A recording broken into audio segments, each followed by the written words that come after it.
लोग खाने का ऑर्डर देते हैं और फिर कुछ देर में खाना आ जाता है।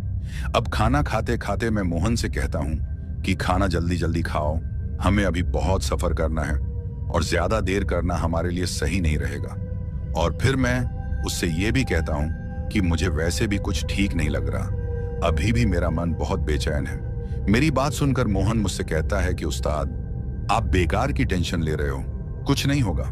मोहन को देखकर ऐसा लग रहा था जैसे उसे किसी चीज की फिक्र ना हो। जैसा कि मैंने आपको पहले ही बताया है कि मोहन एक निडर और मस्त मौला इंसान है। अब उसको इस तरीके से बेखौफ देखकर मैं भी थोड़ा बेफिक्र हो जाता हूँ और फिर सोचने लगता हूँ कि क्या यार चंद्रकांत, तुम ऐसे ही फालतू में डर रहे हो, जो होना होगा होकर रहेगा। मेरे फिक्र करने से कुछ बदलने वाला तो नहीं है और मैं ऐसे ही फिक्र कर रहा हूं, कुछ नहीं होगा। अच्छा सोचोगे तो अच्छा ही होगा, मैं खुद को तसल्ली दे रहा था। लेकिन शायद मेरे मन में जो बेचैनी चल रही थी वो कहीं ना कहीं सच्ची थी।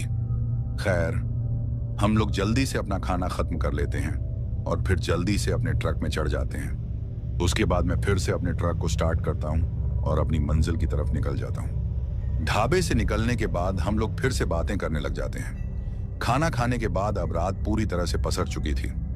मैं भी सोच रहा था कि हमने बिल्कुल सही किया खाना खाकर, क्योंकि मोहन के बोलने के मुताबिक जहां हम जा रहे हैं वहां हमें कोई भी होटल उस रास्ते में मिलने वाला नहीं था।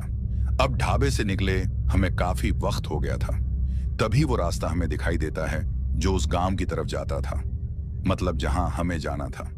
उस रास्ते को देखकर मेरा खलासी मोहन मुझसे कहता है, उस्ताद देखो, ये बाएं तरफ वाला जो रास्ता है जो हाईवे से अलग होता नजर आ रहा है, इसी तरफ हमको जाना है। तो मोहन की बात सुनकर मैं उससे कहता हूं, मुझे पता है मोहन कि यही रास्ता है। तो मेरी बात सुनकर वो मुझसे कहता है, उस्ताद आप तो बोल रहे थे कि आप उस गांव में पहले कभी नहीं गए, फिर आप इस रास्ते को कैसे जानते हो? तो मोहन की बात सुनकर मैं उससे कहता हूं, हाँ मैं पहले कभी उस तरफ नहीं गया, लेकिन मुझे इतना पता है कि ये रास्ता उस गांव की तरफ जाता है, क्योंकि एक बार यहीं इसी जगह एक आदमी ने मुझसे लिफ्ट मांगी थी और जब मैंने उसे लिफ्ट दी थी तो उसने खुद को उस गांव का बताया था और उसने मुझसे कहा था कि ये रास्ता मेरे गांव की तरफ जाता है। उसी आदमी से ही मुझे उस हादसे के बारे में पता चला था जब उस ट्रक को लुटेरों ने लूटा था, और तब उस ट्रक को लूटे हुए सिर्फ 1 महीना ही हुआ था।